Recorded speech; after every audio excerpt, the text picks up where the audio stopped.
Hello there, Father Scott Vanderveer with you at a beautiful day by the lake. And I'm thinking today about the topic of solitude and how important it is and how different it is from loneliness. Solitude is the time that we spend with ourselves and with God. Solitude is time spent with yourself and with God. Some would say it is time spent alone, but there is no such thing as alone. We're always spending time with ourselves and with our Maker. There is no way to escape that companionship. It is a very silent, quiet, peaceful companionship. And it is at other times a little bit troubling because things bubble up in our life when we're in solitude that need our attention.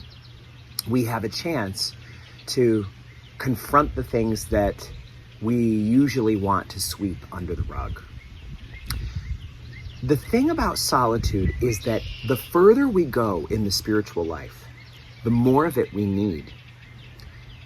Kids who are living very much in the world of the five senses don't necessarily need a ton of solitude time.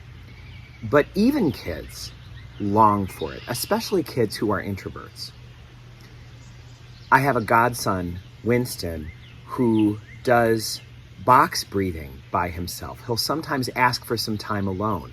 And when he does, he'll do the box breathing technique of in for 4, hold for 4, out for 4, hold for 4. Box breathing, one of the greatest tools to provide calm and peacefulness in our lives. That's little 8-year-old Winston who is doing that. So there's a chance for all of us to recognize that no matter who we are, whether we're an introvert or an extrovert, we need time in solitude. Solitude is not the same thing as loneliness. Loneliness involves a longing for connection that we're not getting. But solitude involves an awareness that we are having a connection with God, that we are connected. We are connected with ourselves and with God, our two primary relationships in life.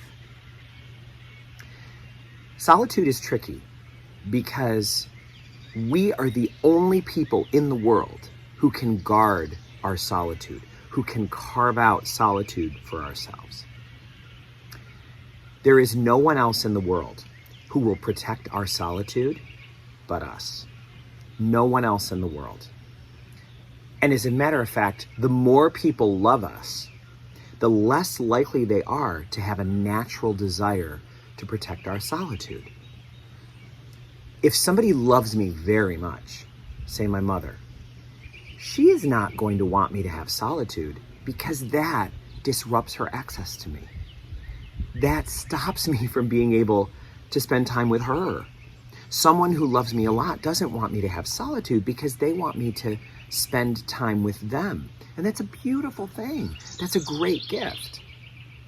But solitude is necessary. It's a necessary ingredient for my life and my wholeness.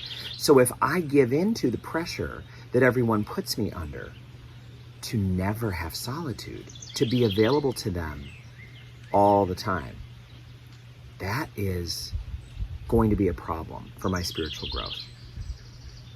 Text messages are tricky because they can pierce our solitude. We could be having a very quiet time with God and ourselves, and all of a sudden, ping. Turning off our notifications is the first step of protecting our solitude. Setting up time where people know we will be unreachable is an important part of protecting our solitude. Many people who are serious about the spiritual life, even moms and dads with kids, will carve out at least a few days a year for a retreat where they go without the children for complete solitude. That can sound overwhelming, but if we are uncomfortable spending time with ourselves and with God, that tells us something about an area of growth that is calling out to us. That lets us know that there is a part of our lives that needs some of our attention. We must be able to spend time with our Maker and ourselves. And I do appreciate when I hear people say, I enjoy my own company. Can you relate to that? Can you relate to the feeling of enjoying your own company?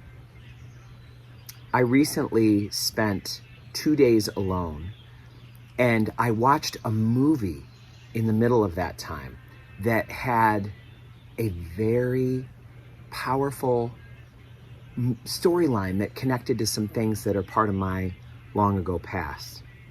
Things that are a little bit unresolved. And that night, I dreamt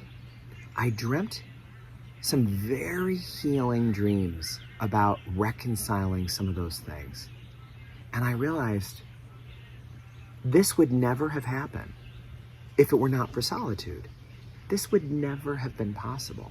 It was the space I took to watch that movie, something that would never happen on a work day, and the space I took to have quiet afterwards and let it soak into me.